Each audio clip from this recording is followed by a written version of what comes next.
Olá, sombrinhas e sombreiros! Sejam muito bem-vindas e muito bem-vindos. Eu sou a Tati e esse é o A Sombrinha no Vento, meu canal e podcast para ler capítulo a capítulo toda a obra de Carlos Ruiz Zafón. Como sempre, você pode acompanhar pelo YouTube, é só procurar lá por A Sombrinha no Vento e aí você já recebe som e imagem ao mesmo tempo. Ou, se você preferir, você pode acompanhar via podcast mais Instagram. O podcast você encontra em todos os principais agregadores, pega aí o seu favorito e é só procurar por A Sombrinha no Vento. E aí, para ver as imagens, você me segue lá no Instagram, @asombrinhanovento.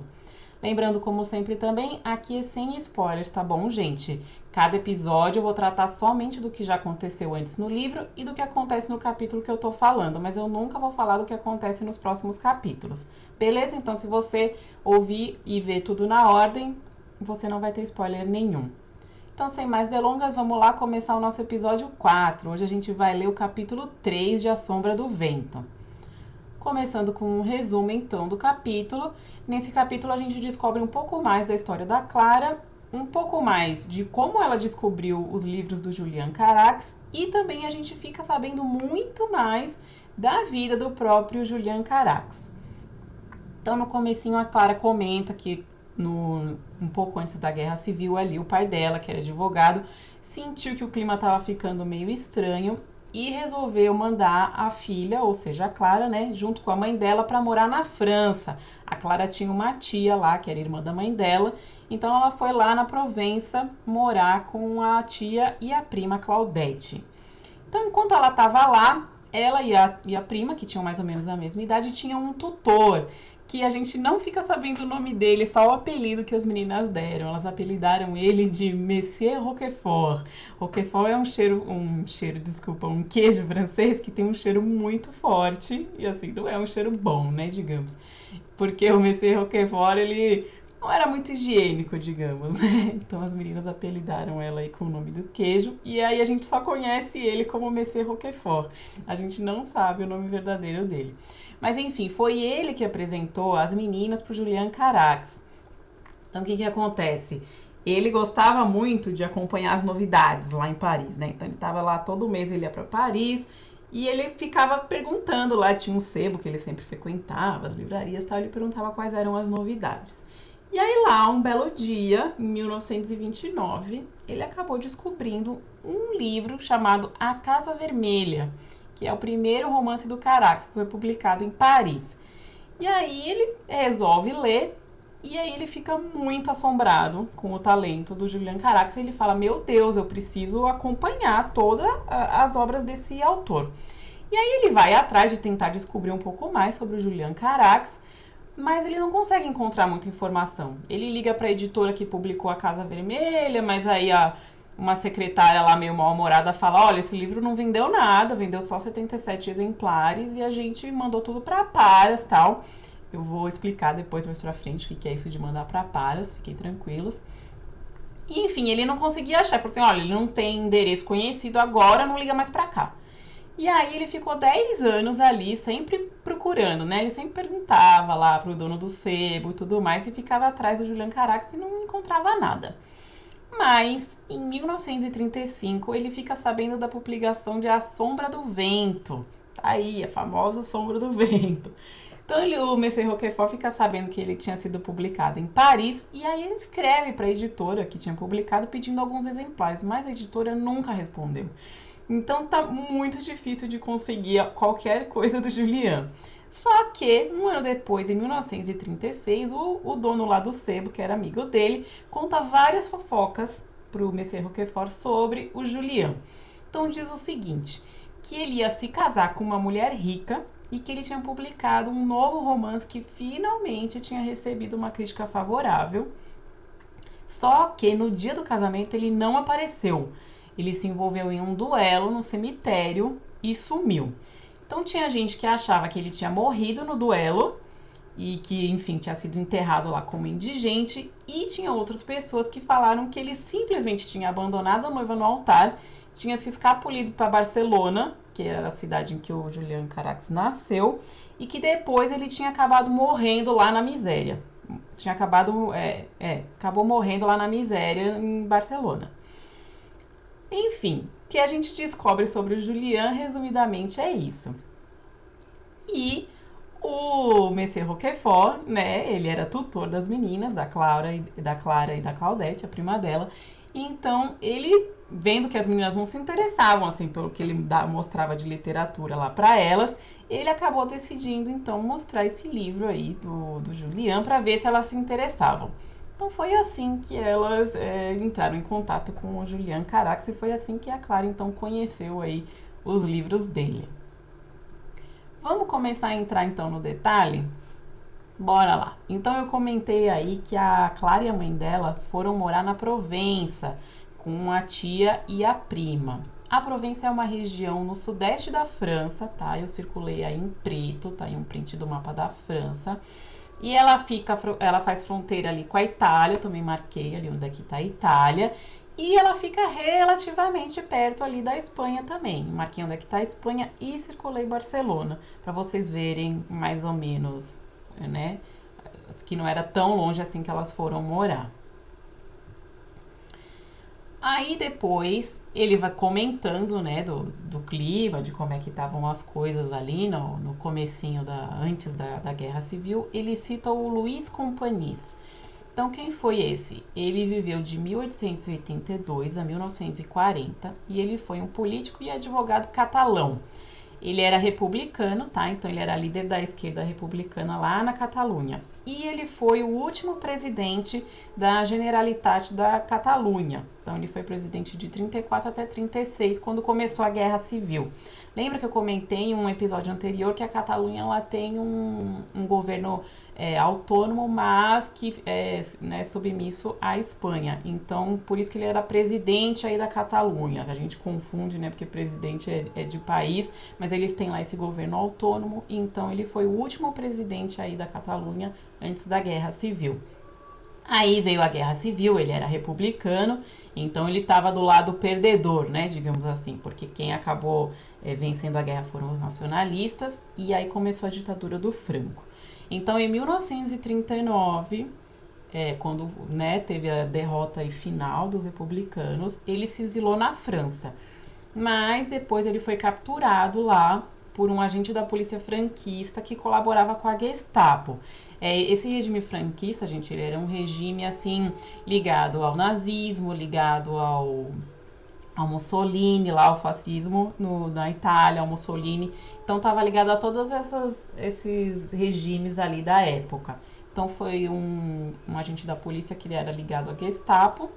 E aí ele, né, capturou o Companys e ele foi então extraditado para a Espanha. E foi torturado, submetido a um conselho de guerra lá super fraudulento e foi fuzilado no castelo de Montjuic em 1940. Eu já vou mostrar para vocês o castelo de Montjuic também.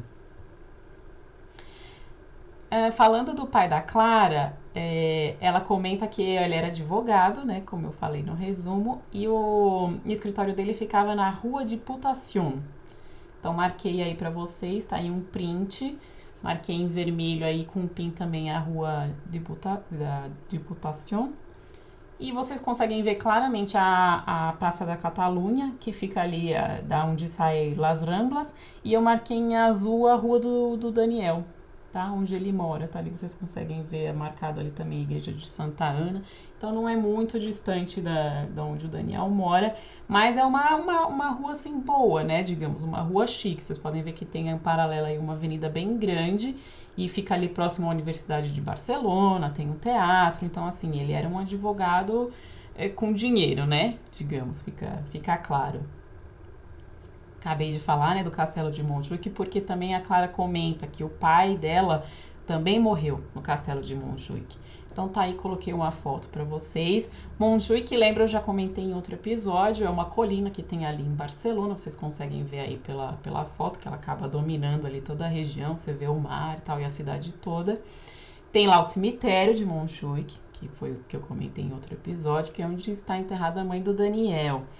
E aí, nessa colina também tem esse castelo, que é uma fortaleza militar, foi construída em 1640 e ao longo dos séculos foi sofrendo várias reformas. Mas essa estrutura aí que a gente está vendo, ela é de 1799. E durante a ditadura franquista foi usada como prisão.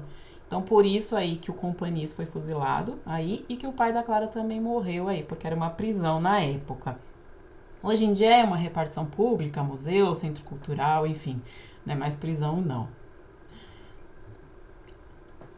Falando da Clara, como ela conta das coisas, o Daniel fala assim dela. Clara descrevia pessoas, cenários, objetos com a precisão de um mestre da arte flamenga, mesmo jamais os tendo visto com os próprios olhos. Então, o que seria esse mestre da arte flamenga, né? É uma referência ao estilo de pintura holandesa dos séculos XV ao XVII. Então, esse estilo de pintura ela é muito realista. Assim, então, privilegia aquela observação muito atenta e muito meticulosa, colocando todos os detalhes, então fica aquela pintura super precisa, tá? Seria como se fosse uma foto da época, porque a ideia era retratar exatamente o que a pessoa estaria vendo se ela estivesse ali na cena. Então, todos os detalhes, você olhar, tem reflexo no espelho, eu coloquei uma pintura aí que é o casal Arnolfini, do Jan van Eyck.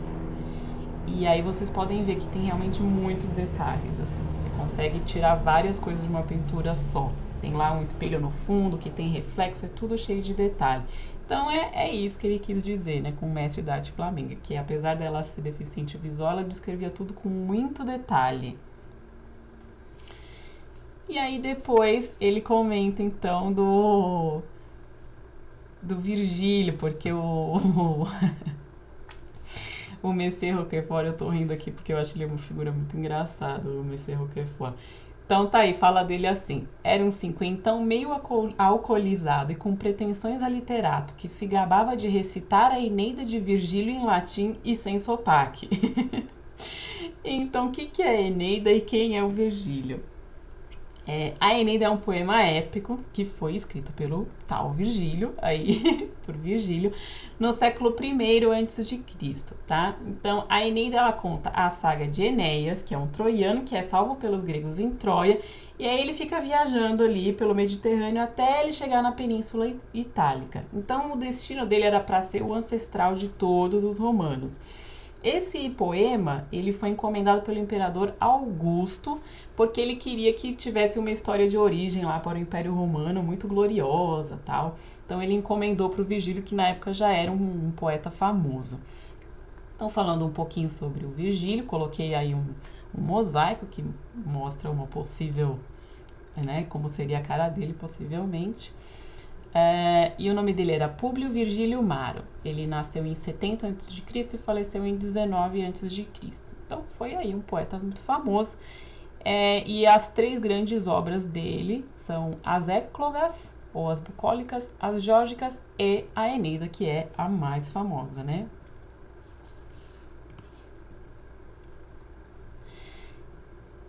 Depois ele comenta as meninas não, a Clara, né? Ele tá comentando ainda comentando de como era o Monsieur Roquefort. Então ela fala assim que ele visitava frequentemente lá uma ninfeta. Ninfeta é uma jovem, né, do sexo feminino, que ele tinha batizado de Madame Bovary. Era uma prostituta, né, que ele visitava quando ele ia a Paris. E aí tinha batizado ela de Madame Bovary, apesar dela se chamar Hortense. Então, quem é Madame Bovary e por que essa brincadeira de apesar dela se chamar Hortense? Então, a Madame Bovary é o título, né, e a personagem principal de um livro do Gustave Flaubert. É um livro que foi lançado em 1856 e é considerado um pioneiro dos romances realistas. E olha só, na época do lançamento, o Flaubert ele foi levado a julgamento, acusado de ofensa moral. Depois ele foi inocentado e tal. Mas por quê? Esse livro foi muito chocante para a época. Porque a personagem principal, a Madame Bovary, ela chama Emma, tá? O primeiro nome dela é Emma. Então por isso até que ele fez a brincadeira de chamava ela de Madame Bovary, apesar dela se chamar Hortense, porque o nome da Madame Bovary era Emma.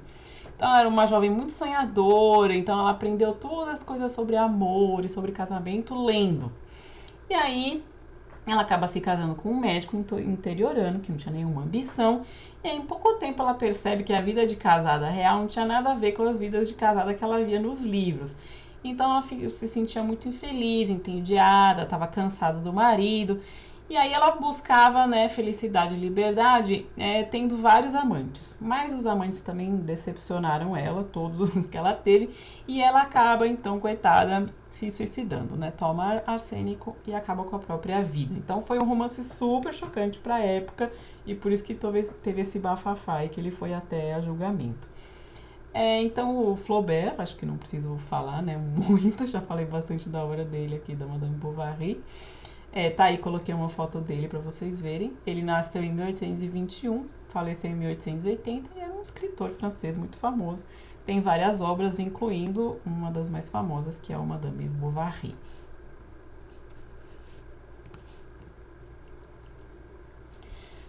Continuando sempre na saga de Monsieur Roquefort, então o sebo que ele gostava de frequentar ficava em frente à catedral, lá em Paris. Então tá aí, a catedral é Notre-Dame de Paris, né? Quer dizer Nossa Senhora de Paris, famosíssima. Acho que desnecessário, né, colocar imagens, mas eu coloquei aí para vocês verem também. Mas eu acho que todo mundo conhece. Então é considerado um dos maiores exemplos da arquitetura gótica francesa. A construção começou em 1163 e ela foi concluída assim quase completamente em 1260. Então levou aí bastante tempo também, né? Quase 100 anos para ser construída. E claro, ela sofreu várias modificações durante os séculos que vieram depois, mas tá aí. Infelizmente, há alguns anos atrás o teto pegou fogo, então ela não está aberta para visitação no momento, até porque pandemia, né? Mas enfim, o pessoal tá aí tentando restaurar. Vamos ver o que vai acontecer.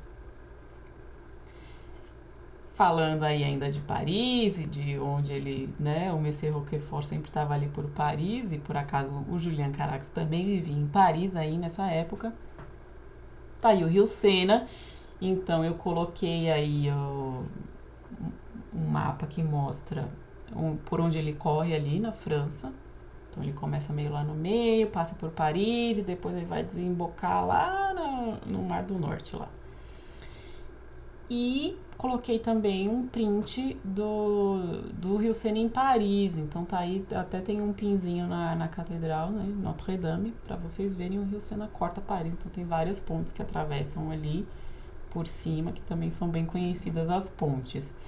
E o detalhezinho, né, porque eu quis trazer isso para vocês, é porque a casa do protagonista da Casa Vermelha, o livro lá do Julian Carax, que o Monsieur Roquefort leu e depois passou para Clara e para Claudette lerem, a casa do protagonista ficava às margens do Sena.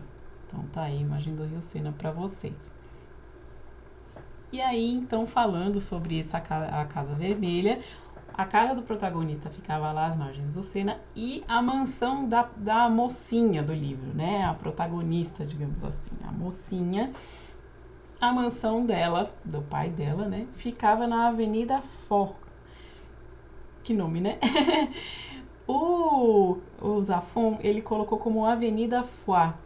Mas a Avenida Foix, pelo que eu procurei na internet, ela fica, na verdade, em Barcelona. Eu não sei se ele se confundiu, se tem duas maneiras de falar essa rua lá em Paris, mas a rua em Paris seria essa Avenida Foch, sei lá, Foch. Um nome que em inglês não fica muito bom, né? Mas enfim, é uma rua muito chique, então assim, ela é uma das mais prestigiadas de Paris e diz que é um dos endereços mais caros do mundo. Então lá tem muitas mansões, incluindo da família Onassis e Rothschild, por exemplo. São famílias aí riquíssimas que todo mundo conhece. Então a mansão da personagem ficava aí nessa rua, então a gente também já vê que com certeza ela era muito milionária, né? E ele contando, né, como é que o pai da moça e da protagonista teria feito seu dinheiro, ele comenta que seria com negócios escusos na Revolução Industrial. Então, o que foi a Revolução Industrial? Ela se iniciou aí por volta de 1760 e se estendeu até 1820, 1840. E foi o processo da mecanização do trabalho na Europa e nos Estados Unidos. Então, isso incluía substituir o trabalho feito à mão por máquinas, né, em vez de pessoas fazendo, agora eram máquinas fazendo, e o uso cada vez mais comum do motor a vapor. Então, até uma das indústrias que foi muito afetada foi a indústria têxtil. Então, até coloquei aí uma gravura de um tear mecânico em 1835. Então, antes eram, né, as fiandeiras lá, eram as pessoas que faziam o tecido, era algo muito mais manual, e aí foi substituído por esses teares mecânicos. Monsieur Roquefort descobriu aí, então, né, a Casa Vermelha em Paris, e ele estava indo para Lyon. Então eu quis deixar esse detalhe aí para vocês, porque ele vai lendo o livro no trem, né? Então se passam muitas horas e ele vai lendo tal.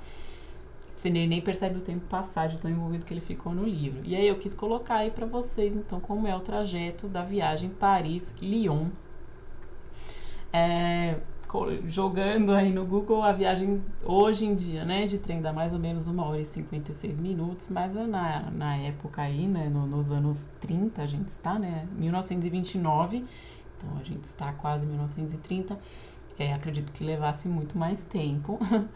E aí eu quis colocar também, marcar Barcelona aqui no mapa, para vocês verem aí mais ou menos até distância aí no olho, tá, gente? Não tem escala aqui não, pra vocês saberem quantos quilômetros. Mas Lyon já fica ali mais pro meio da França, um pouco meio pro sul. E Paris fica lá em cima, né? Então já fica bem distante de Barcelona. E a estação que o Monsieur Roquefort sai em Paris para ir para Lyon, e inclusive depois essa estação é citada várias vezes, porque ela também ela é ligada a Barcelona também. É a estação Austerlitz. Coloquei aí 2 imagens da estação, uma do exterior e uma do interior. Essa estação foi construída em 1840 e originalmente ela era chamada de Gare d'Orléans, que quer dizer a garagem, né, ou digamos a estação de Orleans. Orleans é uma cidade na França também, e a estação era chamada assim porque o trajeto principal ligava Paris a Orleans. Hoje em dia, esse Austerlitz aí é o nome do bairro, tá? Essa estação se encontra no bairro de Austerlitz, e esse é o nome de uma cidade na Áustria, se não me engano, ou na Bélgica, e é uma homenagem a uma vitória do Napoleão na Batalha de Austerlitz em 1805. Eu não vou falar sobre essa batalha e tal, porque aí já a gente vai se estender muito, mas enfim, nessa época aí, né, napoleônica, né, a Europa tava cheia de guerra e era treta pra todo lado. Então, era uma guerra ali meio com a Alemanha e tal, e o Napoleão venceu em Austerlitz, e daí que vem o nome do bairro e hoje em dia o nome da estação. E aí ele comenta, né, o Monsieur Roquefort pegou ali o trem na estação de Austerlitz, ia para Lyon, e durante essas muitas horas da viagem, ele se distraiu lendo o livro e nem percebeu o tempo passar. Então, o trecho diz assim: qual não foi sua surpresa quando centenas de quilômetros adiante descobriu que tinha esquecido as freiras, o sacolejo do trem e a paisagem que se desenrolava como o sonho ruim dos irmãos Lumière pelas janelas do trem. A história das freiras fica aí para vocês lerem o capítulo e descobrirem por que ele tá falando que ele esqueceu as freiras. Leiam o capítulo, não é para acompanhar só aqui pelo YouTube ou pelo podcast, tá, gente? A minha intenção é que vocês leiam, então não vou falar qual é a história das freiras. Mas eu vou explicar para vocês quem são os irmãos Lumière, que ele fala aí, né, que a paisagem se desenrolava como um sonho ruim dos irmãos Lumière. Os irmãos Lumière, coloquei aí uma foto deles para vocês verem, eram o Auguste e o Louis. O Augusto aí nasceu em 1862 e faleceu em 1954, viveu uma vida longa. E o Louis nasceu em 1864, 2 anos depois, e morreu 4 anos antes, em 1948. Eles foram os inventores do cinematógrafo, que eles registraram em 1895, e frequentemente eles são referidos como os pais do cinema, tá? Eu coloquei aí também uma imagem do cinematógrafo, que é uma máquina de filmar e um projetor de cinema. Então é aí o comecinho dos filmes, né? Na verdade, o cinematógrafo ele foi inventado por um outro cara, esse Leon Bully, em 1892, mas parece que na época ele não teve o dinheiro para registrar a patente e tal, e acabou não conseguindo registrar, e os irmãos Lumière acabaram inventando a versão deles e registraram em 1895. Então, por isso que eles são conhecidos como os inventores aí do cinematógrafo.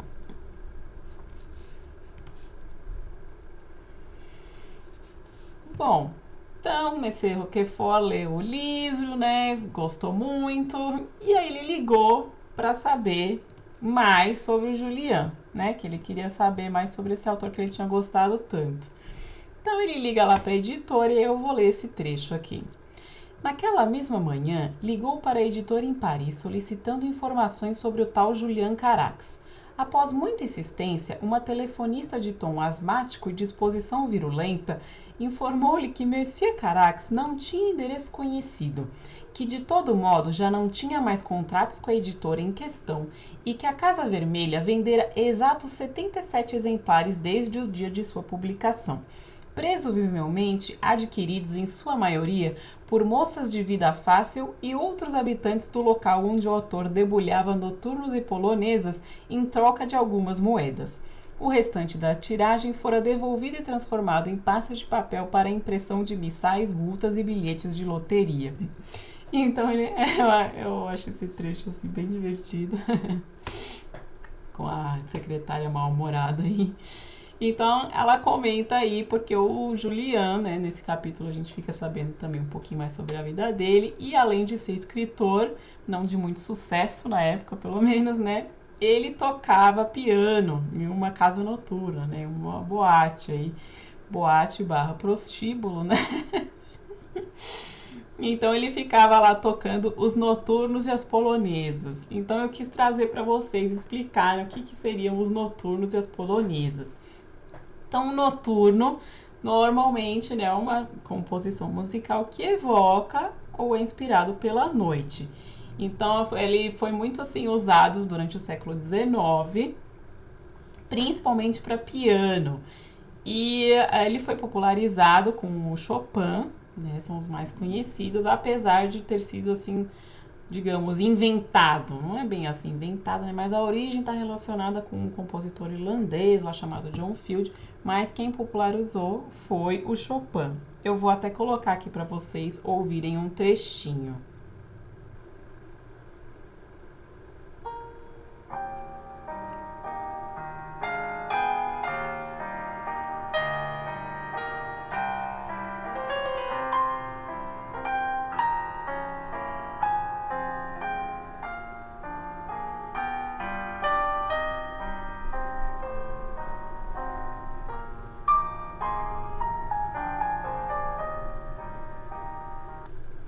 Tá aí, gente. Esse é um dos noturnos do Chopin. E aí tem muitas polonesas também do Chopin. Então a polonesa era uma dança relativamente lenta e que foi originada na Polônia, então por isso já chamada de polonesa. E o Chopin também popularizou bastante ela, porque com ele assim ele deu um estilo muito pomposo para ela, tal, e foi a partir aí das composições do Chopin que ela se popularizou em vários países. Vou colocar um trecho aqui para vocês também.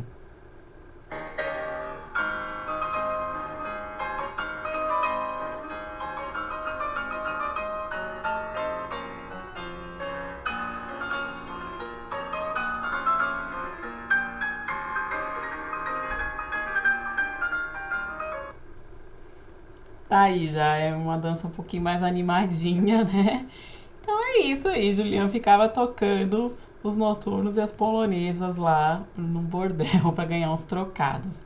E no mesmo trecho, né, a secretária comenta que só vendeu 77 exemplares do livro e que o restante foi mandado para virar pasta de papel. Então, o que é isso aí? Isso é o famoso chamado mandar livros para aparas. Então, algumas pessoas vão ficar chocadas com isso. Quando eu descobri, eu também fiquei chocada. E até hoje me sinto impactada, assim, pela imagem dos livros sendo destruídos. Mas o que acontece? Quando um livro fica encalhado no estoque, a opção mais rentável para a editora mandar o livro para Aparas. Então, o que acontece? O preço da estocagem é muito alto. A maioria das editoras, elas não têm galpão próprio, né? Então, elas têm que alugar um galpão. Então, o preço desse aluguel é muito caro. E, normalmente, você paga por pallet, enfim. Então, se você tiver, sei lá, 12 pallets lá de livro encalhado, não vale a pena você ficar pagando o aluguel desse estoque. Então, aí, o que acontece? Eles acabam, então, vendendo os livros por peso, tá? Para vender para para o pessoal que faz as aparas de papel, é por peso. Então, vende o livro e aí os livros são destruídos, né? Eu coloquei aí uma imagem da máquina que destrói e deles já, das aparas já ali todas arrumadinhas, né? Meio que uns blocos de apara, porque eles destroem o livro e aí com essas aparas eles fazem papel reciclado e, né, fazem mais papel e podem ser impressos outros livros, enfim. É meio chocante essa história de livro ser destruído e tal, mas enfim, né, a editora é um negócio, né, então é comércio, e aí eles vão para a opção mais rentável. É muito caro manter o livro ali encalhado sem vender, então é mais rentável você vender para aparas. Acontece, gente, infelizmente, muito frequentemente. Voltando para a vida do Julian, quando o dono do sebo lá conta as fofocas pro Monsieur Roquefort, então ele fala que finalmente, né, parecia que a vida do Julian estava entrando nos eixos, ia casar lá com a mulher rica e tinha recebido uma resenha, né, uma crítica literária favorável no Le Monde. Aí eu coloquei então aí até uma página do Le Monde aí para vocês verem como era antigamente. E a gente já percebe que é uma inconsistência histórica, porque a gente está em 1936 e o Le Monde só foi fundado em 1944, tá? Pouco depois da libertação de Paris durante a Segunda Guerra. Foi um pedido lá do general de Gaulle. Assim que Paris foi libertada lá dos nazistas, ele pediu para fundar esse jornal. Então, na época, o Le Monde não existia em 1936. Mas, como eu já disse em outra ocasião, que teve inconsistência histórica, a gente está lendo uma obra de ficção, então fica aí, suspensão da descrença, não tem problema. E é isso, né? Acho que o Le Monde também é um dos jornais franceses mais famosos, então acho que o Zafon quis enfatizar que foi um jornal de respeito que deu uma crítica boa, né? Então queria dizer que estava começando aí o sucesso do Julian. Mas infelizmente, né, pela fofoca que contaram aí, a coisa foi pro vinagre, porque ele se envolveu num duelo no cemitério Père Lachaise. Então coloquei aí também uma imagem da fachada do cemitério, uma imagem lá interna, e vou falar um pouquinho sobre esse cemitério. Ele é o maior cemitério de Paris e o nome é uma homenagem a um padre jesuíta, o François de Lachaise, que viveu de 1624 a 1709. E por que né, o cemitério foi nomeado com esse nome? É porque o terreno aí em que o cemitério fica já pertenceu à congregação jesuíta uma época, tá? Então esse padre aí, o Père Lachaise, ele era confessor do rei e tal, ele era um cara muito querido, muito famoso, então acabou sendo nomeado em homenagem a ele. Na época do Napoleão, o terreno acabou sendo adquirido pela cidade, né? Passou para as mãos da cidade de Paris e foi aí que começou a construção do cemitério, em 1803. E tá aí até hoje e muitas personalidades estão sepultadas lá. Eu coloquei uma pequena listinha aqui, mas tem muitos outros mais.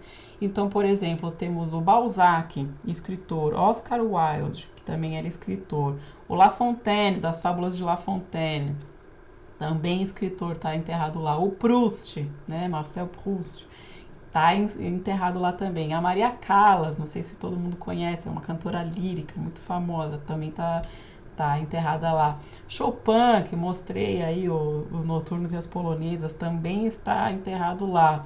Piaf, Edith Piaf, cantora francesa, também está enterrada lá. Méliès, que era um cineasta, tá, um dos primeiros aí cineastas franceses, mais ou menos contemporâneo aí dos irmãos Lumière, que a gente conversou, também está enterrado lá. Famosíssima Sarah Bernard, era uma atriz de teatro também, finzinho do século XIX, aí, começo do século XX, se não me engano, francesa, famosíssima, também está sepultada lá. o Molière, que é um dramaturgo francês muito famoso também, e o Kardec, do Espiritismo, também está sepultado lá. Muitas pessoas que estão aí, né, até nessa listinha que eu coloquei, por exemplo, o Molière, elas faleceram muito antes de 1803, tá? Mas hoje em dia elas estão sepultadas lá, seus restos mortais estão lá. Então é um cemitério bem famosinho. Citei o La Fontaine aí, né? Vamos fazer aquele pulo para as fábulas de Esopo. Da onde que a gente tira as fábulas de Esopo? É bem no final do capítulo, né, que o Monsieur Roquefort tentava, né, mostrar para as alunas as coisas, as obras clássicas literárias, para ver se elas se interessavam, mas eu vou até ler o trechinho que fala aqui. Apesar dos esforços de seu tutor, até o momento tinham demonstrado ser imunes ao encanto dos clássicos, às fábulas de Esopo e ao verso imortal de Dante Alighieri. Então as meninas, né, não estavam nem aí, não queriam saber nada desses clássicos. Então falar um pouquinho, acho que todo mundo conhece as fábulas de Esopo, né, mas enfim... As fábulas são essa coleção de historietas, né, creditadas ao Esopo, que teria vivido de 620 a 560 a.C. Então a gente não conhece muito sobre o Esopo, tanto que eu não coloquei imagem dele, porque não tinha, não tem, tá? E coloquei só um desenhinho aí de uma fábula da cigarra e da formiga, é uma das do Esopo, mas existem algumas... teorias, né, sobre quem seria o Esopo. Então, teoricamente, ele seria um homem escravizado, tá? Que provavelmente de origem africana. Por que dizem isso, né? Porque Esopo poderia ser uma contração da palavra grega para etíope. E os gregos lá na época usavam etíope para... todas as pessoas que vinham da África, basicamente, eles chamavam de etíope. Então, Esopo seria uma contração da palavra grega para etíope. Então, por isso que, né, acham que ele tem essa origem africana. E também porque a tradição oral de muitos povos africanos inclui vários contos que têm os animais humanizados, digamos assim, né? Os animais, eles têm emoções humanas e tal. Então, esse estilo se assemelha muito às fábulas de Esopo, que é sempre... com os animais antropomórficos, né, que a gente fala. Então, por isso que fica aí essa teoria dele ser de origem africana.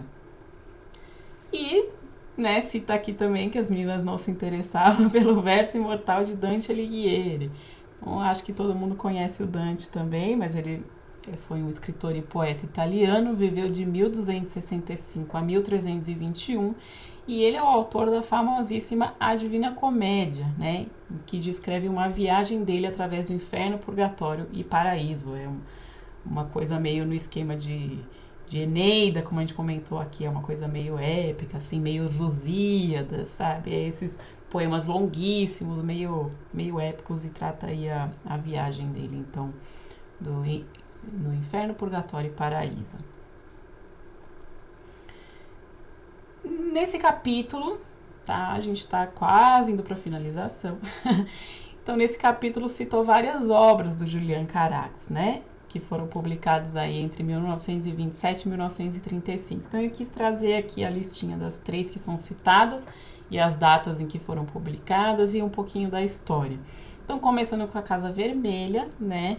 Que eu acho aqui, pelas minhas contas, que foi publicado em 1927, porque o Monsieur Roquefort, né, cruzou com a obra em 1929, mas quando ele lê a orelha do livro, fala que o autor tinha 27 anos e que tinha nascido em 1900. Então, eu acho que foi publicado em 1927. Então, o que falava, né? Do que se tratava a Casa Vermelha? Então, relatava a vida atormentada de um indivíduo misterioso que assaltava lojas de brinquedos e museus para levar bonecos e marionetes, dos quais posteriormente arrancava os olhos e levava para casa. Um invernadouro fantasmagórico abandonado às margens do Sena. Invernadouro, gente, eu vou até colocar no dicionário aí mais pra frente, mas seria uma caverna, um lugar assim lúgubre, lúgubre, escuro, enfim. Ao irromper certa noite em uma mansão suntuosa da Avenida Foix para dizimar a coleção particular de bonecos de um magnata enriquecido por meio de escusas artimanhas durante a Revolução Industrial, a filha do sujeito, uma moça de boa sociedade parisiense, muito lida e fina, se apaixonava pelo ladrão. Aqui a mansão chique lá da avenida, que na verdade é Foch, sei lá. tá aqui como FAC, porque eu mantive a citação, mas é aquela confusãozinha lá das avenidas. À medida que avançava no tortuoso romance, repleto de incidentes escabrosos e episódios secretos, a heroína desvendava o mistério que impelia o enigmático protagonista, de quem o autor nunca revelava o nome, a cegar os bonecos. Descobriam um terrível segredo sobre o próprio pai e sua coleção de bonecas de porcelana, e mergulhava em um inevitável final de tragédia gótica sem limites. Tragédia gótica eu também coloquei aqui no dicionário, mas eu acho que fica claro, mas é esses romances aí meio no ar, né? Uma coisa de mistério, de fantasmagórico. O segundo livro que ele cita aí, que o Monsieur Roquefort ficou 10 anos, né, atrás de obras, e aí ele ouve falar que um cara lá já tinha, um dono de sebo, já tinha visto esse que chama O Ladrão de Catedrais, mas não tem nem ano de publicação e nem descrição da trama, porque o Monsieur Roquefort não conseguiu ler esse livro. Mas eu achei o título muito instigante, né? Achei um título bacana demais. Lindo, e eu compraria esse livro, chamado O Ladrão de Catedrais, já fiquei curiosa. E aí, em 1935, é publicado nossa querida A Sombra do Vento, que o Daniel já leu aí. Então, relatava a história de um homem em busca do pai verdadeiro, a quem nunca chegara a conhecer e cuja existência só descobrira graças às últimas palavras da mãe, pronunciadas no leito de morte. A busca se transformava em uma odisseia fantasmagórica em que o protagonista lutava para recuperar sua infância e juventude perdidas, e na qual, aos poucos, descobríamos a sombra de um amor maldito cuja memória haveria de persegui-lo até o fim de seus dias. Então a gente vê aí que os romances do Caracas eram bem góticos mesmo, como tá aí, cheio de coisa fantasma, gente maldita. E é bacana porque você lendo assim, depois quando você começa a se familiarizar com a obra do Zafón, você percebe que a obra dele é muito assim. Então, né, fica aí o paralelo. Seria o Julian, o próprio Zafón? Dicionário agora, gente, que eu já falei algumas coisinhas, mas durante todo o livro, né, ele tem várias palavras que talvez o pessoal não conheça tudo.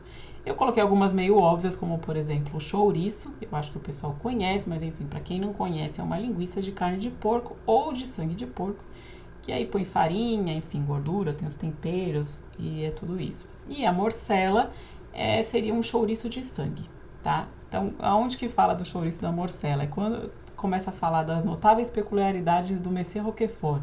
Então, ele tinha uma convicção de que o chouriço e a morcela eram bons para a circulação e a gota. Olha só, né? Meu Deus do céu, imagina. E gota, o que é gota? Para quem não sabe, né? A gota é uma doença nas articulações provocada pelo excesso de ácido úrico. E aí dá umas inflamações bem dolorosas, normalmente os inchaços e tal. E, obviamente, nem o chouriço nem a morcela são bons para essa doença, tá, gente? Só agrava. Ninfeta eu comentei já o que é também, mas eu coloquei aqui no meu dicionário. É uma jovem do sexo feminino e ele chama de ninfeta a Hortência, aquela prostituta que o Monsieur Roquefort sempre ia visitar quando ia a Paris. Depois eu anotei aqui a prosa prussiana. Ele fala disso quando ele está falando do texto de orelha do livro do Julian, A Casa Vermelha. Então diz assim: o texto da orelha, pomposo e antiquado, bem ao gosto da época, proclamava em prosa prussiana, pipipi, popopó. Então, esse prussiano normalmente é usado para enfatizar conservadorismo, e acho que no contexto, até pelo que ele fala antes, né, de pomposo e antiquado, é exatamente isso. É um modo pomposo e antiquado de escrever. Então ficou aí a prosa prussiana, só acho que para não repetir, né, o Zafón tem aí vocabulário bem extenso, então, não repetir no mesmo parágrafo, vem o prussiano aí para substituir o pomposo e antiquado. Na mesma orelha de que estamos tratando de livro, aí vem o tal do proteiforme que eu coloquei aqui. Então, proteiforme é algo que muda frequentemente de forma. Então, até continuando a citação que eu tinha começado, então falava em prosa prussiana, que aquela era uma obra de estreia de valor deslumbrante, de um talento proteiforme e notável. Então, tá dizendo aí que o Julian teria esse talento de escrever de várias formas, conseguir vários gêneros, eu acho que seria meio isso, entendeu? Porque seria muda frequentemente de forma. E até o fim desse parágrafo já tem mais uma palavra para o nosso dicionário, que é alcova. Eu acho que todo mundo deve saber o que é, mas para quem não souber, a alcova é um quarto de dormir. E aqui ele está usando assim, que o Monsieur Roquefort, né, depois dos clássicos, o que mais apreciava eram as intrigas de crime e alcova. Então seria esses livros assim, esses romances mais populares, digamos, né, que é intriga de crime, e a alcova tá aí como substituição como o amor, né? Então, intriga de quarto, né? Tá aí assim, seria o adultério, as pessoas que se apaixonam e não deviam se apaixonar, seria isso aí, as intrigas de alcova. Já falei também do Invernadouro, né? Quando eu tava falando da descrição lá da trama da Casa Vermelha, que a casa do protagonista era um invernadouro. Então, o invernadouro seria um lugar para hibernar. Então, no contexto aí, eu acho que fica meio caverna, lugar escuro. Era uma casa aí, um esconderijo, assim, um lugar escurinho. E também já comentei da tragédia gótica, né? Que é esses livros do Julian, são bem estilo tragédia gótica. E que é esse estilo literário, assim, que ambientes misteriosos, fantasmagóricos, tal, finais trágicos, essas coisas. E, mais uma vez, falando das freiras, que eu não vou contar a história das freiras, só sei que as freiras fizeram um escrutínio no Monsieur Roquefort. Então, o que é escrutínio? É um exame minucioso e no contexto ali seria olhar insistentemente. Então, de novo, vão ler o capítulo para descobrir o que tem essas freiras aí, gente. Uma coisinha que eu quis anotar aqui para vocês também, uma diferença de tradução, que eu vou colocando o que eu lembro de cabeça, tá, gente? Eu não tô relendo na versão portuguesa, eu tô fazendo tudo baseado na versão brasileira, mas eu lembro que quando eu li esse trecho agora na versão brasileira, eu falei, na versão portuguesa eu tinha gostado mais, que é esse trecho aqui, que fala assim: Julian Carax era um jovem de 27 anos que nascera no começo do século na cidade de Barcelona.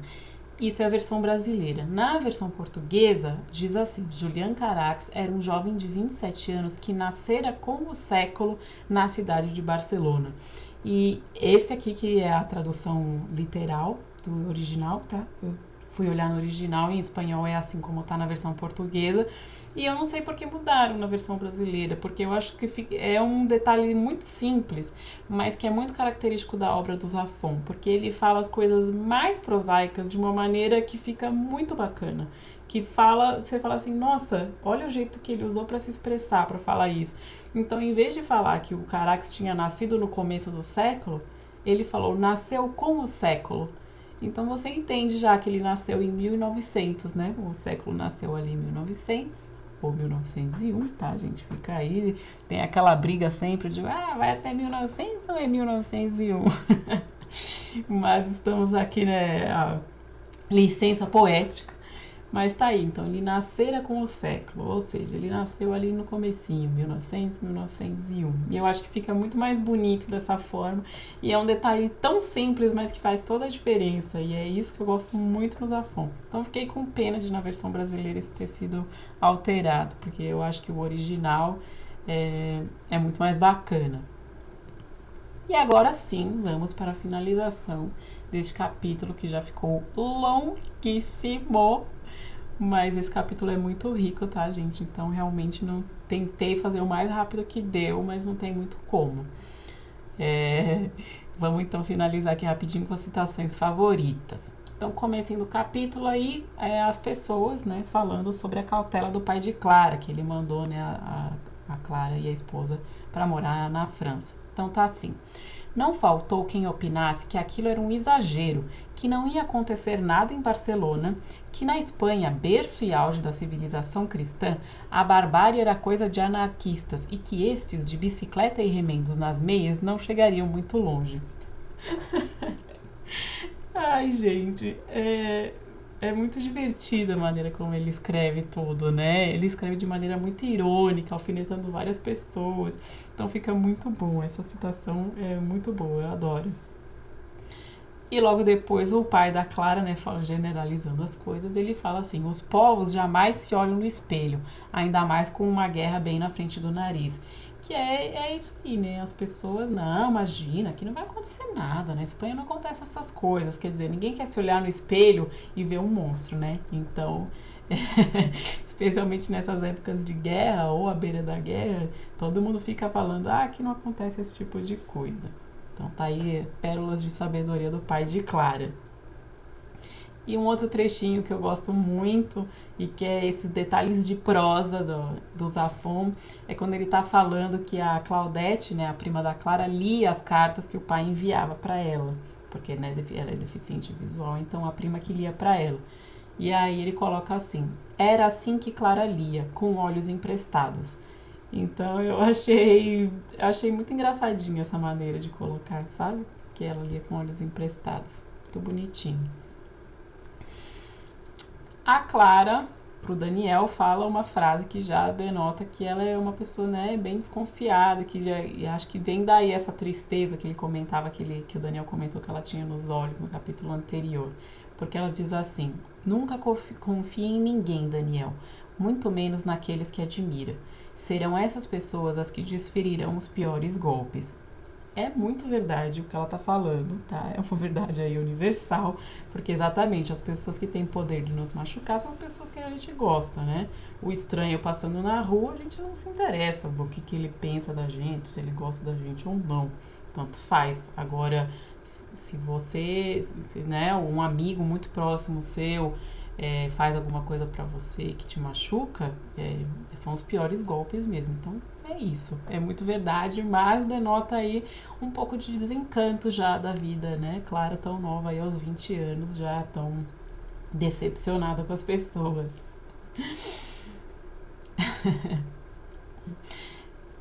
Gostei de uma citação também falando do Monsieur Roquefort.